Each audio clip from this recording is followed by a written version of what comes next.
Well, good evening. We'll get started here in just a second. It's good to see everyone here. On.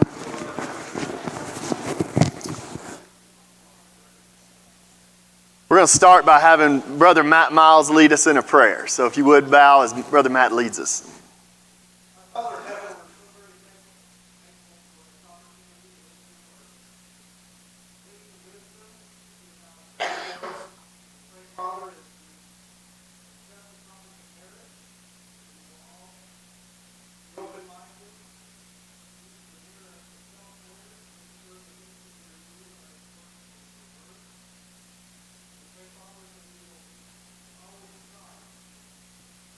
Mirror the Christ-like attitude, that we will be imagers of Christ and of you, and that we will do things that will be pleasing in your sight. We pray for Brother Kyle that he'll help us in this study. In Christ's name, amen.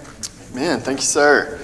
Okay, so we're on lesson 6, which is marriage and the sexual relationship. So we'll get started on that in just a second. Did want to say I have sheets for lesson 7 for next week in the back, which is on parenting. So if you will, grab one of those on as you leave class tonight, or as you leave services later, and so you'll be prepared for that.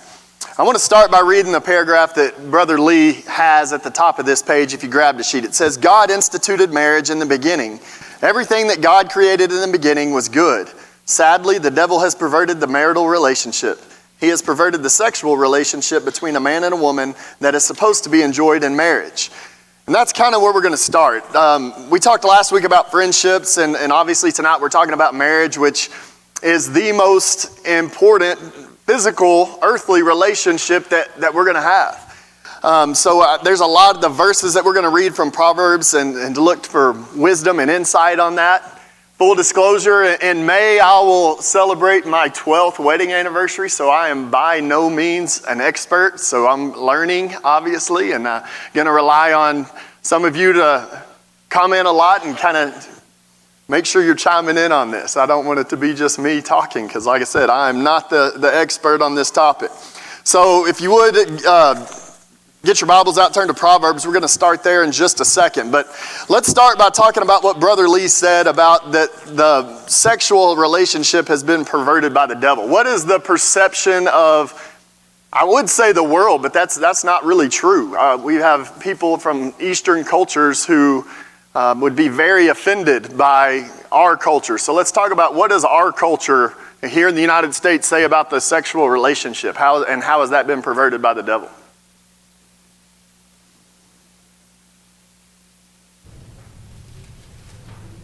So many in the world think that the sexual relationship is just free will, with come and go, and they apparently do not even know God's commandments, and it's not important, and it's just fulfilling the sexual desire. That's absolutely right. Just, when you want to do that, how you want to do that with, who you want to do that with, and no regard to God's law. Absolutely. What else?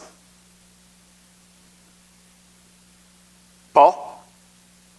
I was reading the book Strong Fathers, Strong Daughters. Dr. Meg Meeker said that what she's found is most teenage girls think you're supposed to have sexual relations with the boy after dating him for a month. A lot of, that's a great book, by the way, a lot of emphasis on dads and our responsibility in that role, so absolutely. It's just completely been perverted, and we almost give teenagers a pass and try to educate them on ways to not get pregnant, and you're basically telling them this is a pass to go do that, if you ask me. So there's a lot of ways that this has been, perverted and not what God intended. Turn to Proverbs chapter 2. Yep. I'll get on my soapbox and I'll get off and I'll leave it alone. But as a society, we have left God. There is no connection between marriage and God anymore. And because of that, the marriage relationship is not a godly relationship. God gave us marriage so we could better understand the relationship that we're supposed to have with Him. The intimacy, the loyalty, the commitment, all of those characteristics that go with marriage, that should also be our relationship with God. And so he gave us that so that we could see exactly how he loves us and how he wants us to behave with him. But because our society and our world as a whole, and Satan has come in and said, nope, God is not involved in marriage anymore. And so now marriage has nothing to do with that.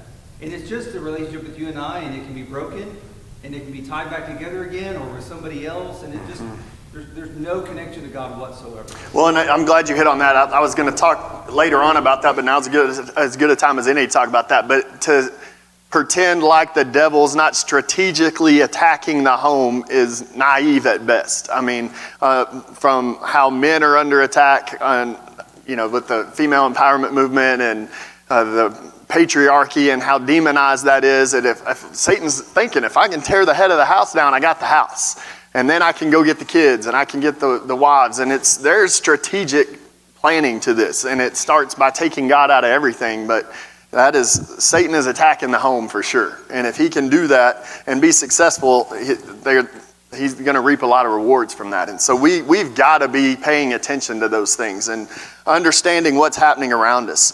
Proverbs chapter 2, I'm going to read 3. There's some lengthy reads in here, and I want to get on with this first section and move on to marriage. So I'm going to read number 1, 2, and 3, those passages consecutively, and then we'll talk about them a little bit just to save time. So the first read is Proverbs 2, 10 through 19. It says, "For wisdom will come into your heart, and knowledge will be pleasant to your soul.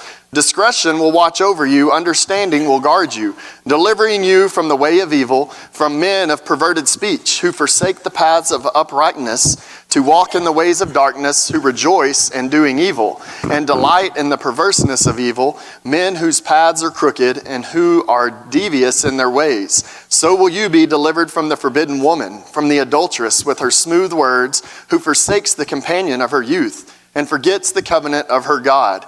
For her house sinks down to death, and her paths to the departed. None who go to her come back." Turn to Proverbs 5.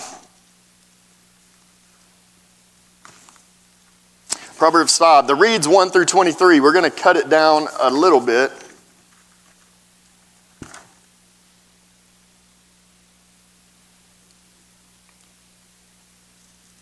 Okay, "My son, be attentive to my wisdom. Incline your ear to understanding, that you may keep discretion, and your lips may guard knowledge. For the lips of a forbidden woman drip honey, and her speech is smoother than oil. But in the end she is bitter as wormwood, sharp as a two-edged sword.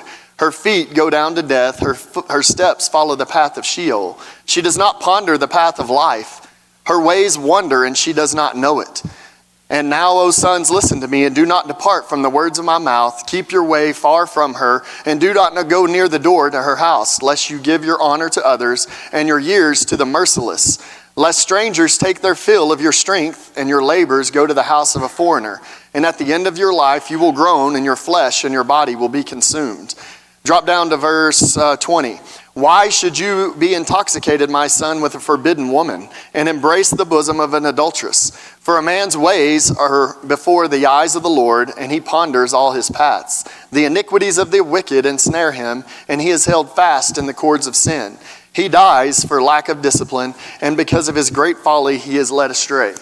And then the last one, let's look at Proverbs 6, 23 through 35. For the commandment is a lamp and a teaching a light, and the reproofs of discipline are the way of life, to preserve you from the evil woman, from the smooth tongue of the adulteress. Do not desire her beauty in your heart, and do not let her capture you with her eyelashes. For the price of a prostitute is only a loaf of bread, but a married woman hunts down a precious life. Can a man carry fire next to his chest and his clothes not be burned? Or can one walk on hot coals and his feet not be scorched? So is he who goes into his neighbor's wife. None who touches her will go unpunished. People do not despise a thief if he steals to satisfy his appetite when he is hungry, but if he is caught, he will pay sevenfold. He will give all the goods of his house. He who commits adultery lacks sense. He who does it destroys himself. He will get wounds and dishonor, and his disgrace will not be wiped away. For jealousy makes a man furious, and he will not spare when he takes revenge. He will accept no compensation. He will refuse, though you multiply gifts. What is some of the common themes that we see in these three passages?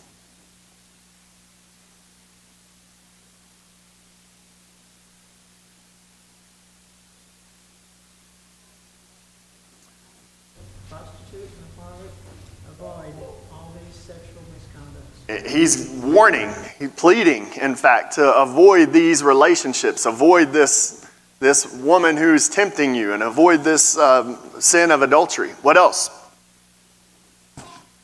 Seems like it's all about women. It's a great point, and I had that written down. Yeah,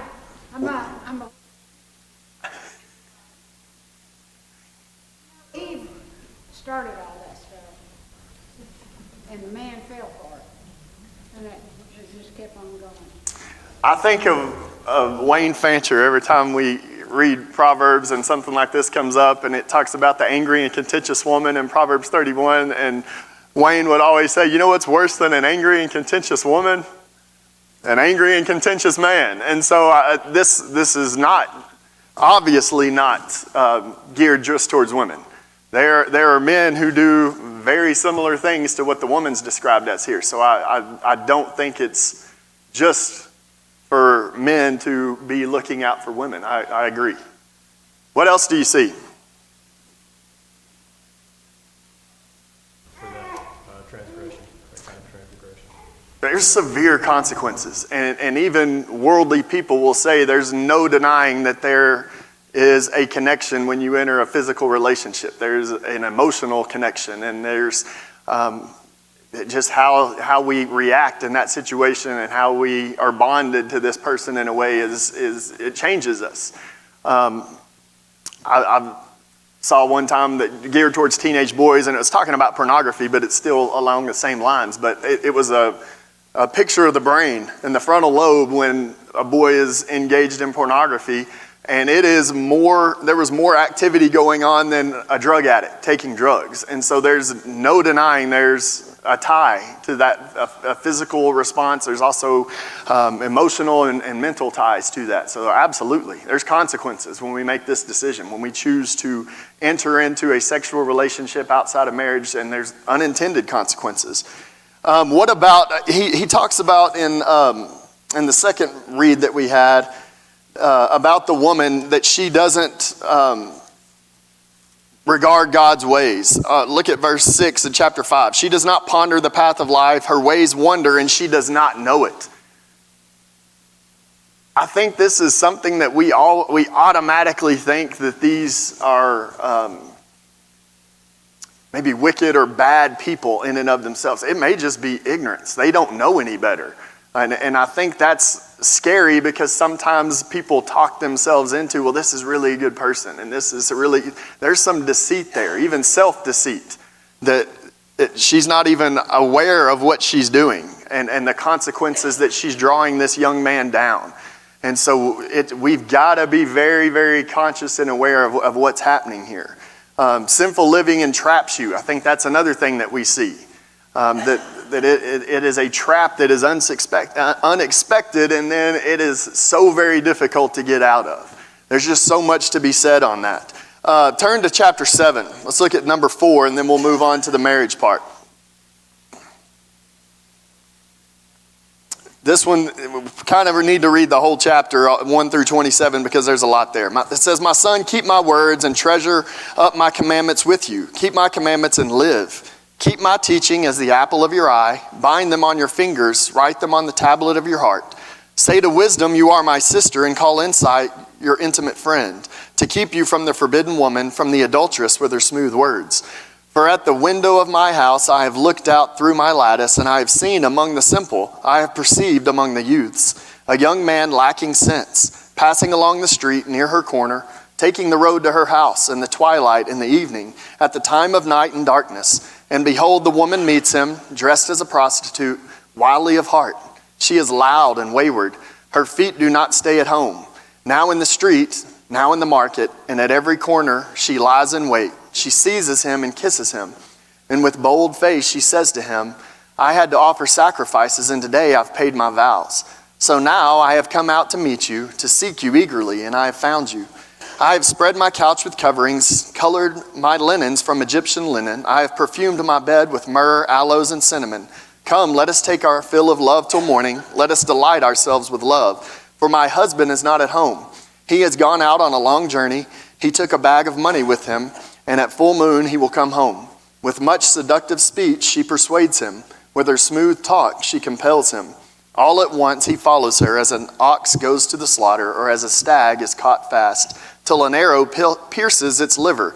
As a bird rushes into a snare, he does not know that it will cost him his life. And now, O son, listen to me, and be attentive to the words of my mouth. Let not your heart turn aside to her ways. Do not stray into her paths, for many a victim she has laid low, and all her slain are a mighty throng. Her house is the way of Sheol, going down into the chambers of death. What are the three things she uses here to seduce this young man? There's three tools that I notice that she uses. Her dress. She dresses in a way to show what her intent is, correct? Okay. What else? Touch. What's that? Touch. I'll go ahead. Do you have something? Her speech. I'm going to lump those into the same category and call it flattery. She's very flattering to him in what she says and how she acts and touches him. And there's one more. Okay, she's setting the mood, setting the surroundings. I'll also throw in deceitful. She talks about the vows that she's offered, she's fulfilled her vows, and she's made these sacrifices, trying to almost, look how I'm a good person, look at what I'm doing here. All with deceitful intentions. Is it any different today in how people are enticed? No, it's not. And here's the scary thing, and I'm especially talking to parents. This does not happen. This talks about on the street, in the marketplace, and that. Where does it happen now? Yep, right here. Right here on this phone. You've got to be actively they don't even have to leave their room to do these things. To dress in an enticing way, to have these words of flattery, to do all these things. It's be vigilant. Please, please, please. So much of what I do on a daily basis has to do with phones and social media. Be very, very vigilant on your kids' phones. That's your phone. Pick it up. Go through it at any time you want to. Protect them. Please. I'm pleading. There's so much that happens, and this is where it happens. They're not going out to meet up somewhere randomly anymore. That's not how this happens. It happens here. It's decided before they leave the house. Oftentimes, most times I would say. Be vigilant about that, because they do not have to go anywhere for all of this stuff we just read about to take place. And so be very, very cautious of that. Okay, let's move on to the marriage relationship. So, yes, ma'am. It would behoove every father to watch what his daughter wears. If he wants her to remain pure and to feel the importance of her body. Yes, ma'am. He knows the lust of a man. He knows what turns a man on.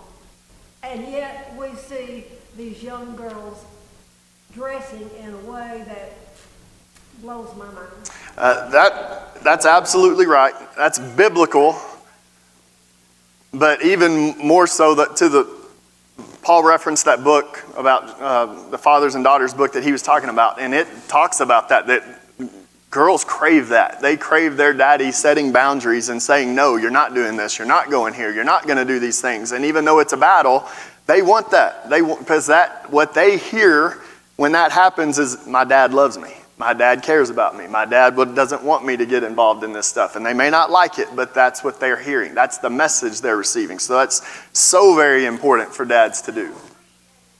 That's exactly right. They'll come back and they will say thank you. That's right. Yes, ma'am. The husbands need to look at their wives and see how they're dressing way the public sees them. The father is such an important part of the family if he's a godly father. Yes, ma'am. Totally agree. Well, let's move on to that, and good segue into what we're going to talk about next. Turn to Proverbs chapter 12. And we're going to take these one at a time because I think there's different things we can pick up from each one of these. So I won't read several of these at a time. We'll go one at a time. Proverbs chapter 12 and verse 4. It says, "An excellent wife is the crown of her husband, but she who brings shame is like rottenness in his bones." That is a very polar opposite ends of the spectrum there. Talk to me about how a wife can be the crown of her husband and the rottenness of his bones. What are we talking about here? Never a good man. The wife can make or break the family also. Absolutely. And I think we're going to see more of that as we go along. Talk to me about the rottenness in his bones. That's not really terminology we use. Why would he write it that way? Yes, sir, Paul? What that refers to is bone cancer, which I've heard is the most painful illness. That's what I got from it too. So it's very, very painful. And something you can't get away from. No matter where you go, what you're doing, it's there, right? And you have that. And so I think wives, and this again, this is true for husbands as well. We need to be aware of the effect that we have on our spouse. And we can build up or we can tear down. And we got to be very aware of that and know the effect that we have. So go ahead. And it can stop men in its tracks. But having that crown provides such confidence in that relationship, confidence in who they are as part of that family, and their relationship with God. It all ties together. If there's rottenness, none of that works right. Absolutely. So how do we do that? How do we become an excellent spouse? What are some things we can do to be an excellent spouse?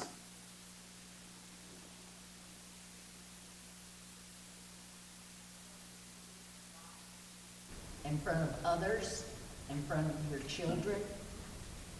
And just because you're allowing them, I've had it been told that I'm being a good Christian husband by allowing my wife to do this. No.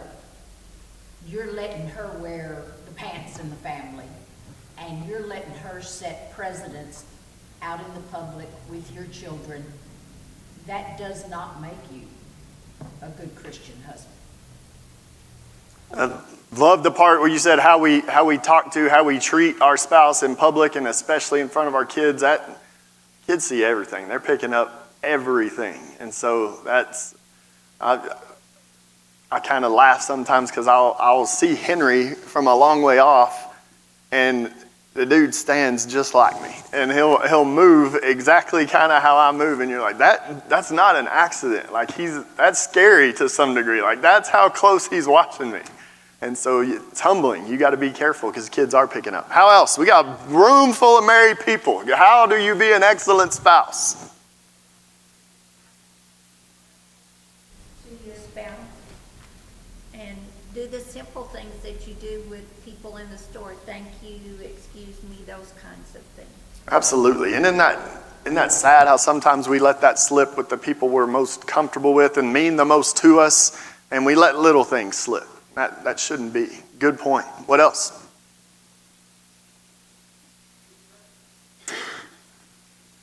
One of the main ones I have written down. Explain that to us, Matt. What do you mean by being present?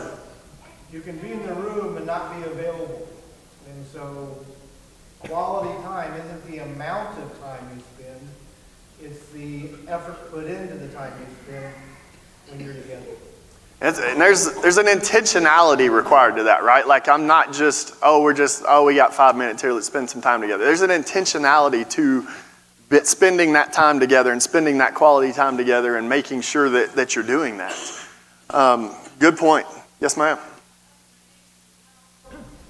And feel honestly that he's the most important person in your life. and she has to see to his needs and be kind, and so that he can trust her. He has to know that he can trust her. And the commonality I'm hearing in almost all this is we're thinking about the other person, right? Thinking about the other person and what they need, and not just us and what we specifically need in that moment. I think if we don't turn to Ephesians chapter 5 and look at that, I would not feel good about this class, even though it's in Proverbs. Let's turn to Ephesians 5. We all know it well, but I do think we need to read that because I think there's a point to be made there. Starting in verse 22, it says, "Wives, submit to your own husbands as to the Lord. For the husband is the head of the wife, even as Christ is head of the church, his body, and is himself its Savior. Now as the church submits to Christ, so also wives should submit in everything to their husbands. Husbands, love your wives as Christ loved the church and gave himself up for her, that he might sanctify her, having cleansed her by the washing of water with the word, so that he might present the church to himself in splendor, without spot or wrinkle or any such thing, that she might be holy and without blemish. And in the same way, husbands should love their wives as their own bodies. He who loves his wife loves himself." That's generally the read, but I think it's equally important to bump up even further into verse 19. It says, "Addressing one another in psalms, hymns, and spiritual songs, singing and making melody to the Lord in your heart, giving thanks always and for everything to God the Father in the name of our Lord Jesus Christ, submitting to one another out of reverence for Christ." There's a part of this that we can't separate of Christ, and we are honoring Christ through our marriages. Wives are submitting to their husbands, and it's honoring Christ. Husbands are loving their wives in such a way where they would give themselves for her, and they're honoring Christ. And if we all abided by that as a country, as a world, and everybody viewed marriage this way, and we did it God's way, wouldn't it be beautiful? We wouldn't have these issues. Yes, sir? Think about how God treats us. It's like there's a part of that we've all been talking about thinking the best of our spouse. We all have flaws, but I think it's important not to judge each other on those flaws, but to look for the best. And that way, when we react, we're not judging or having a negative reaction motivated by all the flaws that we're focused in on. Absolutely, because we all have bad moments, right? And when I have a bad moment, I want some grace and understanding and mercy, and then I'm not willing to give that to somebody else when they have a bad moment. That's absolutely right. We gotta consider that. All right, let's look at number 6 on there, Proverbs 14. Proverbs 14 and verse 1 says, "The wisest of women builds her house, but folly with her own hands tears it down." How does a wife build up her house? How might a wise woman build up her house? What does that look like? What does that entail?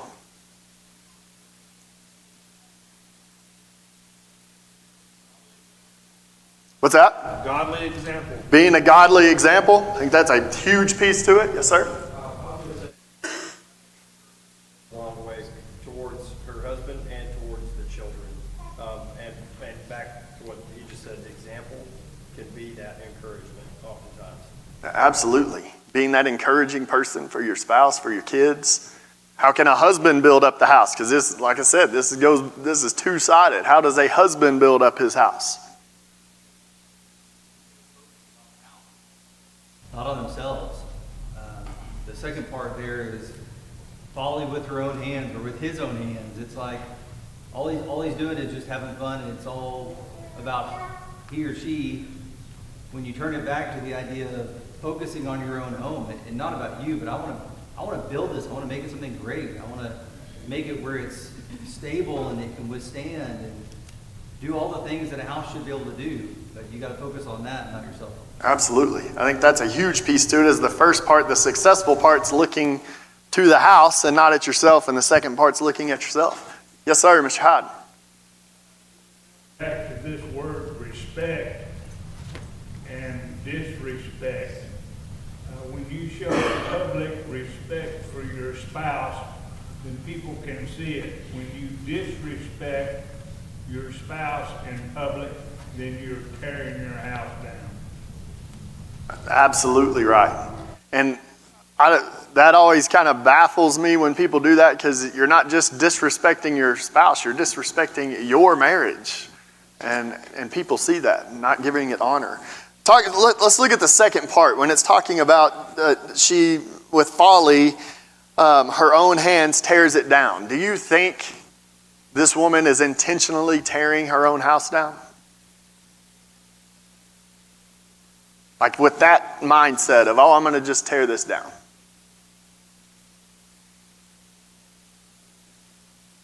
About the other, I can't remember what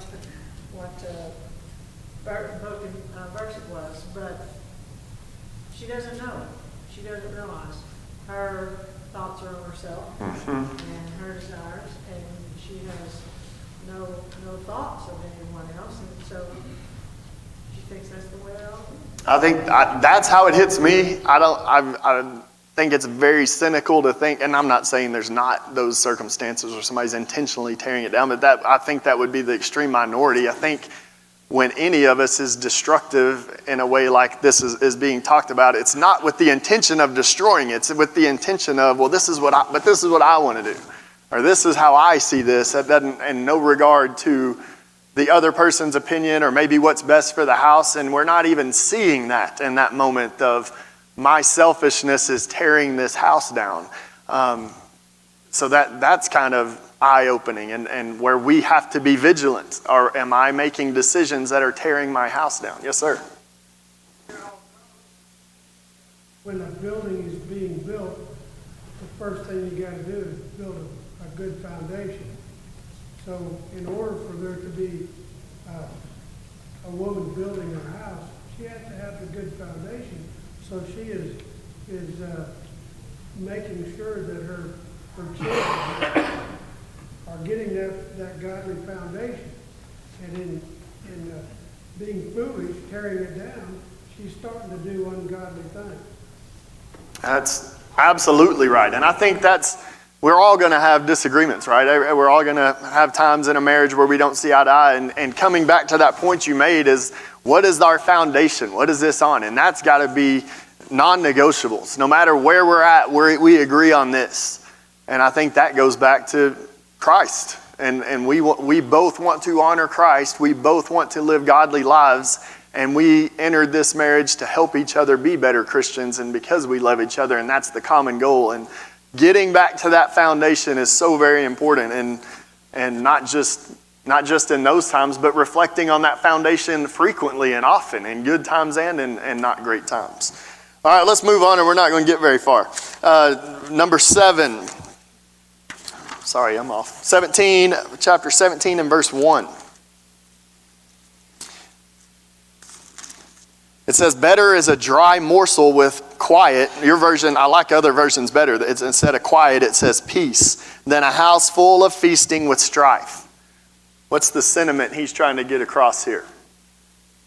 The dry morsel with peace over feasting with strife. Peaceful manner, and try not to flip out about things that don't really matter. Right? And what do you think he's referring to when he saw a dry morsel? We'd rather do that than have a table full and somebody being mad all the time. That's right. And in our culture, in our society, this has hit me as earthly possessions. Like, better to not have very much and have a peaceful, quiet marriage than to have all these wonderful possessions and it's not going well. Because we see that time and again, right? We see that over and over again with famous people who have all sorts of wealth and they get everything right except for they have 6-7 marriages, right? Like we can name actors and famous people who struggle with that. So that's something we got to remember. You fill your life with things, the best of everything, and then you can't pay for them, then there's not going to be peace in your home. That's exactly right. And I think we'd be remiss to say, I understand material possessions help ease your mind at times, not struggling all the time, but it's not the answer, is what he's getting at. That's not the answer. Better to have a happy marriage. All right, turn to let's look, yes, ma'am. It's so funny in a way. better to live on the corner of a roof than share a house with a quarrelsome woman. That's right, and that's one of the ones Wayne would refer to and say, you know what's worse than a quarrelsome woman to live with? A quarrelsome man. All right, number 8, Proverbs 18:22. It says, he who finds a wife finds a good thing and obtains favor from the Lord.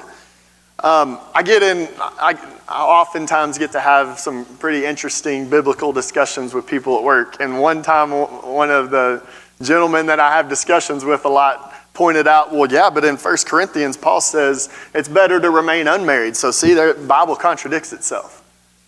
How is this not a contradiction?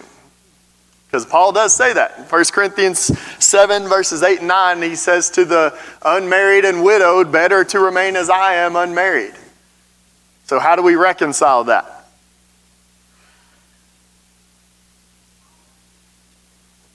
Paul wasn't married. No, so I guess he didn't want to do that. So he said what he thought was right. Right? I think there's maybe some more to it too.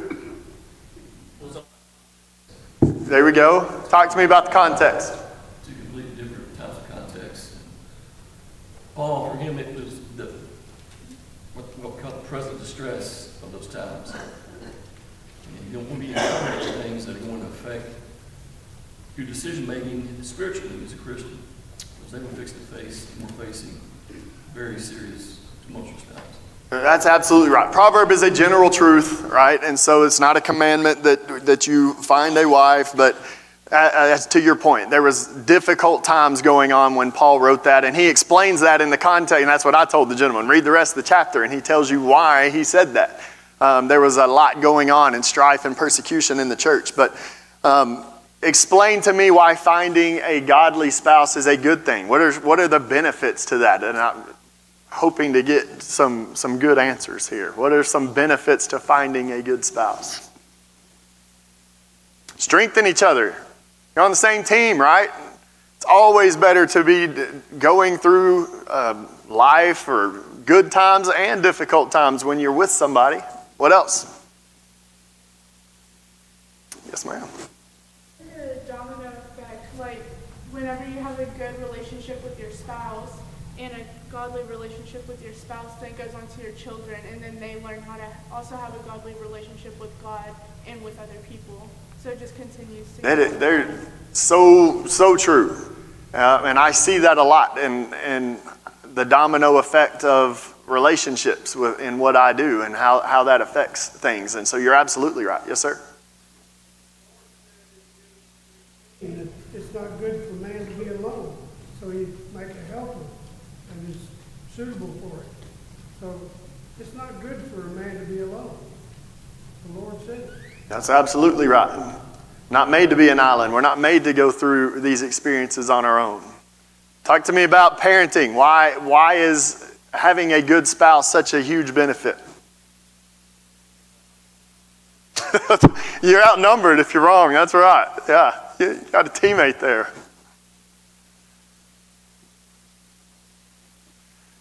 All right, so y'all want a lecture class. All right. I'll tell you the benefit I see. I know how I think. I know how I see situations. And I also know that I'm not perfect. And I have a wife who sees things in a different light. And that makes us better. Because I can bring my point of view, she can bring her point of view, and we can say, okay, I see what you're saying, I see what you're saying, this is going to be the best decision for kids. When we try to make these decisions unilaterally, we're not acknowledging our flaws and what we may not see and what my experiences are of being a little boy and a teenage boy and a young man, and are different from what a little girl experiences and how she sees things. And so when you're parents and you work together and you can help each other see things from a different point of view, that's what God intended. That's why we're different. We're different for a reason, and we make each other complete. All right, we ran out of time. Just make sure you grab a sheet for lesson 7 next time on parenting, and I appreciate your comments.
Good evening.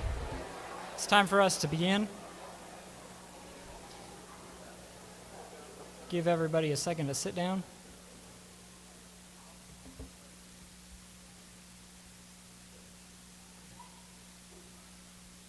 Our first song is going to be number 454, Let the Beauty of Jesus Be Seen. Number 454.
Our next song will be number 545, Rise Up, O Child of God. Number 545.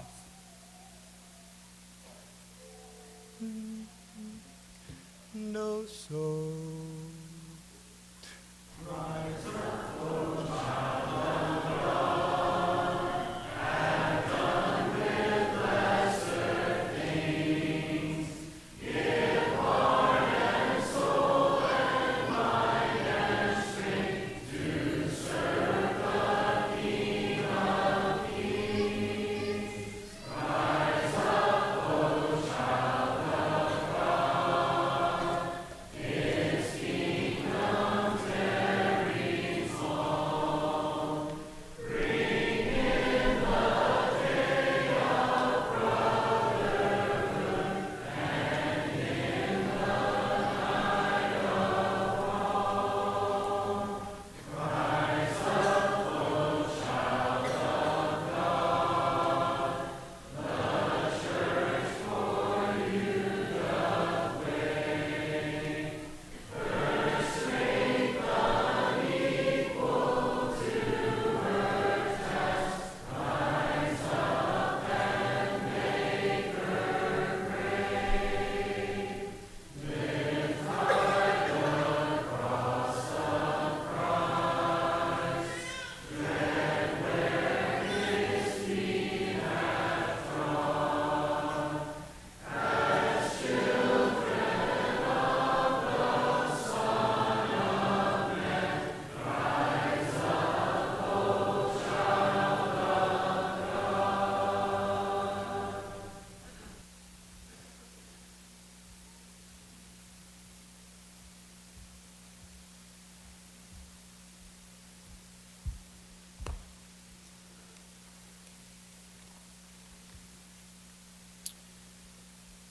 What's in a name?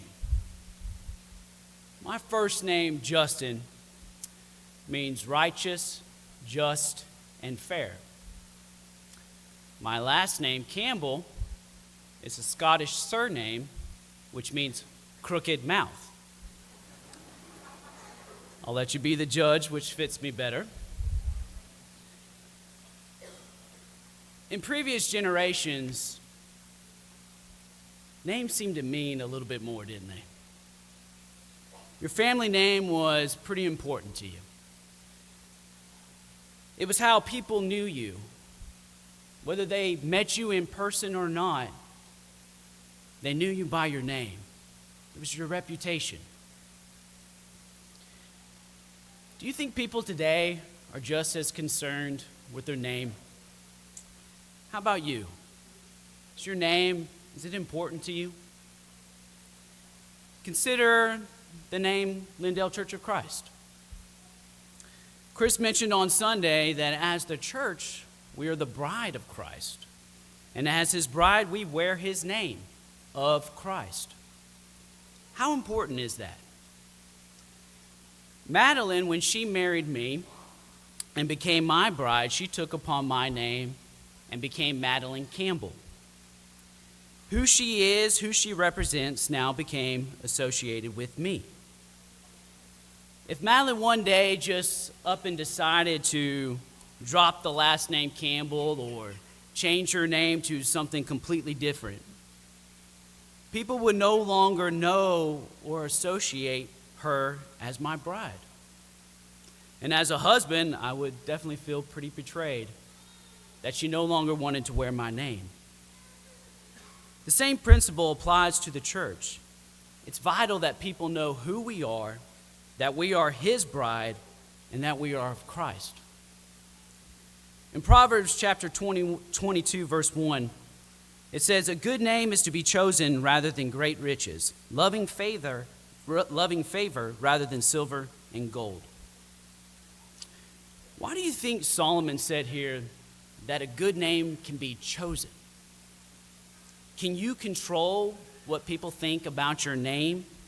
And if so, what is in your power to control? John Wooden, one of the greatest basketball coaches of all time, said that we should be more concerned with our character than our reputation. Our character is what we really are, whereas our reputation is merely what others think we are. I actually somewhat disagree with Mr. Wooden. I say, why can't they be the same? Why can't your reputation and your name be exactly who you are? One of the qualifications of an elder is that he must have a good reputation with those outside the church. He must be beyond reproach, meaning his character and reputation must be the same. So where does building a good reputation start? Galatians 5, verse 22 and 23 says, "But the fruit of the Spirit is love, joy, peace, patience, kindness, goodness, faith, gentleness, self-control. Against such things there is no law." If we begin on the inside with our character, the outside will follow. You have to work to become someone of character. Henry Ford once said that you can't build your reputation on what you're going to do. He's right. Building your character or reputation is not just a thought exercise, something that you just think about.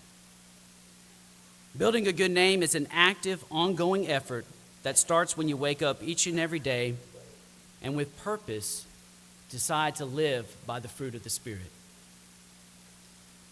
Tonight I want to leave you with the question, what kind of name are you building? Is your name and your reputation a priority in your life? Does who you think you are match what people say you are? How well are you wearing the name of Christ?